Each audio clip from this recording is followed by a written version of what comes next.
Corporate connection में आज हम बात करेंगे राघव प्रोडक्टिविटी के मैनेजमेंट से, जिनसे बात होगी नए प्रोडक्ट और डिमांड को लेकर कंपनी का आउटलुक किस तरह से पैन आउट हो रहा है और साथ ही 2023 में ग्रोथ को लेकर क्या योजना है कंपनी की। इन तमाम मुद्दों पर बात करेंगे मैनेजमेंट से, लेकिन उससे पहले कंपनी के बारे में कुछ जानकारी आपको दे देते हैं।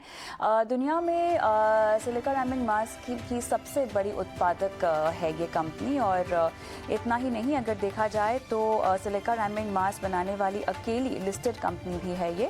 और आसानी से कच्चे माल की उपलब्धता से लागत जो है कंपनी की देखी जाए तो काफ़ी कम है, और सस्ते कच्चे माल के कारण साफ तौर से कंपनी को सपोर्ट मिलता हुआ यहाँ पर दिखाई दे रहा है। और चलिए, आज हमारे साथ राघव काबरा COO राघव प्रोडक्टिविटी के जुड़ गए हैं। राघव, स्वागत है आपका कॉर्पोरेट कनेक्शन में। पहला सवाल आपके मार्जिन्स को लेकर होगा, जहां पर हम अच्छा खासा सुधार आता हुआ देख रहे हैं। इनफैक्ट हमने एक लगातार सुधार का दौर आता हुआ देखा है। इसके पीछे जो की फैक्टर्स हैं, की कारण है, वो आप बताएं हमें, और साथ ही FY 24 को लेकर किस तरह का गाइडेंस आप देना चाहते हैं। तो पिछले साल हमारा मार्जिन करीबन 1700 रुपये पर टन से अभी 2150 रुपये पर टन हो गए हैं इस क्वार्टर के अंदर। तो प्राइमरीली हमारा जो एक्सपोर्ट्स का जो रेवेन्यू है, जो हम लोग आ रहे हैं, पहले पिछले 2-3 साल पहले हमारा करीबन 10% आता था। अभी आज की तारीख में करीबन 40 से 50% रेवेन्यू जो है वो एक्सपोर्ट्स मार्केट से आ रहा है। एक्सपोर्ट्स के अंदर हमारे मार्जिन काफी अच्छे हैं, हमारे पेमेंट टर्म्स भी काफी अच्छे हैं। तो उस पर हमारा जबरदस्त फोकस रहा है, जिसकी वजह से आपको ये मार्जिन इंप्रूवमेंट देखने को मिल रहा है। और आगे जाके भी आपको अपकमिंग क्वार्टर्स, अपकमिंग ईयर्स के अंदर भी ये जरूर जो ये ग्रोथ है ये देखने को मिलेगी। इसके अलावा हम लोग फाउंड्री इंडस्ट्री में हमने मटेरियल सप्लाई करना चालू किया था।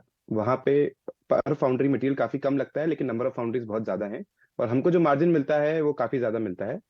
तो उसका भी काफी फायदा मिला है, जिसकी वजह से मार्जिन इंप्रूवमेंट आपको देखने को मिला है। जो अगले कुछ क्वार्टर्स, अगले कुछ साल है, हमारा इसी साल से, इसी मंथ से इनफैक्ट नया प्लांट जो है वो चालू होने वाला है। तो नया प्लांट बहुत ही डिफरेंशिएटेड टेक्नोलॉजी से हमने डेवलप, काफी पैसा R&D में खर्च करके उसको डेवलप करा है।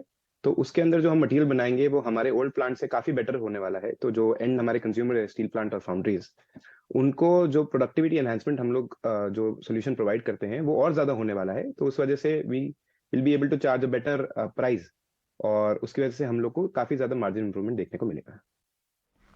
ये बताएं कि स्टील के बिजनेस को लेकर फिलहाल किसी भी तरह की रिसेशन की चिंताएं आपको? एक्चुअली हमारे साथ आपने हमारे अगर कुछ नंबर्स देखेंगे पिछले कुछ सालों के, तो आपको देखने को मिलेगा कि चाहे स्टील इंडस्ट्री ऊपर जा रही है चाहे नीचे जा रही है, हमारे नंबर्स कंसिस्टेंटली इंप्रूव हुए हैं। उसका रीजन ये है कि हमारी कंपनी का नाम है राघव प्रोडक्टिविटी एनहांसर्स लिमिटेड। हम लोग स्टील प्लांट्स और फाउंड्रीज की प्रोडक्टिविटी एनहांस करते हैं।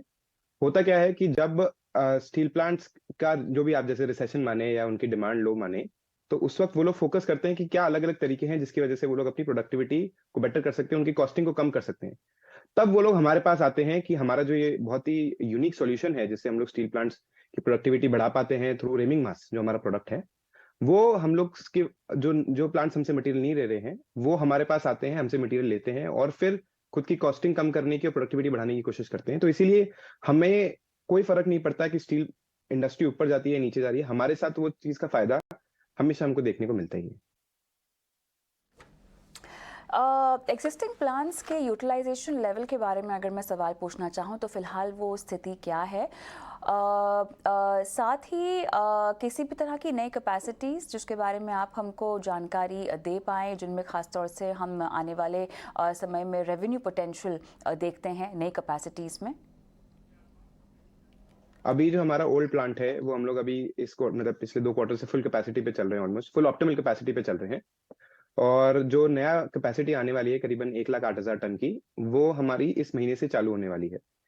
तो हमें ये एक्सपेक्टेशन है कि ये जो कैपेसिटी हम जल्द से जल्द फिल करेंगे, और जो ये हम कैपेसिटी लेकर आए हैं बहुत ही फेज्ड मैनर के अंदर है, जिसके अंदर पहले 1,08,000 टन आ रही है, फिर बहुत ही मिनिमल कैपेक्स के साथ में हम लोग इस कैपेसिटी को ऑलमोस्ट ट्रिपल कर सकते हैं।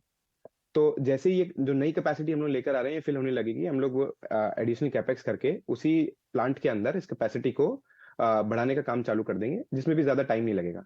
तो इसका फायदा डेफिनेटली अपने जो आने वाले क्वार्टर्स हैं उनकी रेवेन्यू और प्रॉफिटेबिलिटी के अंदर आपको देखने को मिलेगा। तो इन प्लान्स के लिए किस तरह से फंडिंग को लेकर आपकी योजनाएं अब बन रही हैं? अभी जो हमारा प्लांट है, इसके अंदर जो पूरा का पूरा काम जो खर्चा होना है एक्चुअली जो कैपेक्स है वो पूरा हो चुका है। जो एडिशनल कैपेक्स होगा वो करीबन 8-10 करोड़ के आसपास का होएगा। तो उसके अंदर वो हम लोग के जो एग्जिस्टिंग कैश एक्रूवल्स आ रहे हैं जो एग्जिस्टिंग बिजनेस से, उसी से हम लोग उसको फंड कर लेंगे, उसमें कोई प्रॉब्लम नहीं आएगी। प्रोडक्ट पोर्टफोलियो के लिहाज से अगर मैं समझना चाहूँ तो किस तरह से इसमें आप विस्तार कर रहे हैं, इसमें आप डाइवर्सिफाई कर रहे हैं?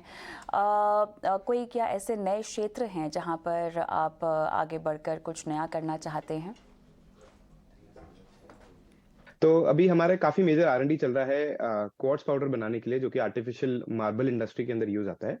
तो रेमिंग मास जो है वो भी एक तरीके का क्वार्ट्ज पाउडर ही है। क्वार्ट्ज मल्टीपल इंडस्ट्रीज में यूज आता है। उसमें से एक और इंडस्ट्री है which is called artificial marble. तो आर्टिफिशियल मार्बल का रॉ मटेरियल बनाने के लिए एकदम प्योर व्हाइट क्वार्ट्ज पाउडर चाहिए होता है। तो प्योर व्हाइट क्वार्ट्ज पाउडर जो है वो प्योर व्हाइट क्वार्ट्ज स्टोन से बनता है, उसको पीस के।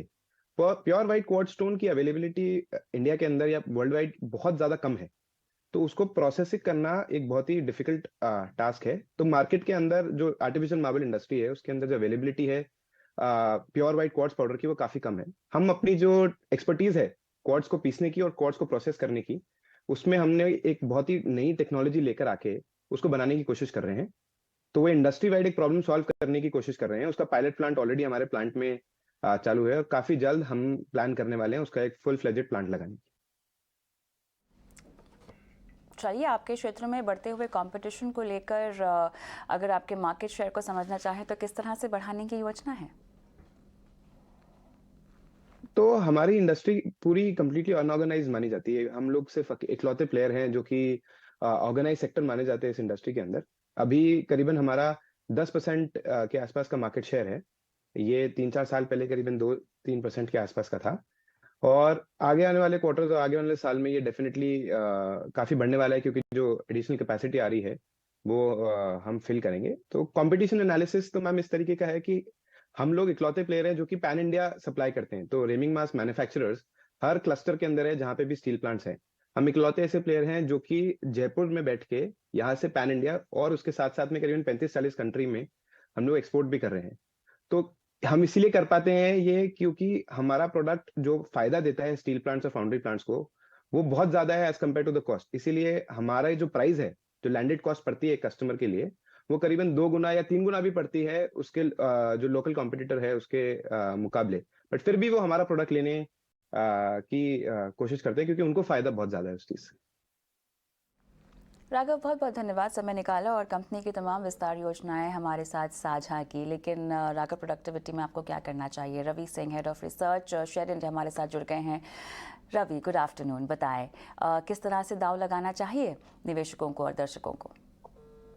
देखिए, इस शेयर ने काफी सरप्राइज किया बिकॉज आप 3 महीने में देखें तो 95% रिटर्न, 1 साल में 52% रिटर्न और 3 साल यानी कि 2020 और 21 से इस शेयर ने चाल दिखाई थी और 938% के रिटर्न देखने को मिले। तो थोड़ी प्रॉफिट बुकिंग तो बनती है और वही यहाँ पर अभी कंटिन्यू देखने को मिल रही है। लेकिन कविता जी, आपने जिस हिसाब से मैनेजमेंट से क्वेश्चंस पूछे हैं उससे हमें भी अंदाजा काफी अच्छा क्लियर लगता है कि स्टॉक का टारगेट क्या होगा। तो अभी जहां पर देखा जाए तो ओवरऑल थोड़ा सा प्रेशर देखने को मिल सकता है, थोड़ी प्रॉफिट बुकिंग देखने को मिल सकती है और स्टॉक एक बार 950 और 980 के बीच का दायरा दिखा सकता है और शायद वो इन्वेस्टर को थोड़ा सा वापस अट्रैक्ट करेगा। स्टॉक अभी भी अप ट्रेंड में है और अपसाइड के टारगेट की बात करें तो 1150 तक के लक्ष्य अचीव करता हुआ नजर आएगा। तो मुझे लगता है कि वैल्यूएशन के हिसाब से और फाइनेंशियल्स नंबर को देखते हुए सही जगह पे इन्वेस्ट करें जिससे कि आपको अच्छे रिटर्न्स मिल सके। शुक्रिया रवि, आपने समय निकाला और दर्शकों का मार्गदर्शन किया। हम आगे बढ़ेंगे और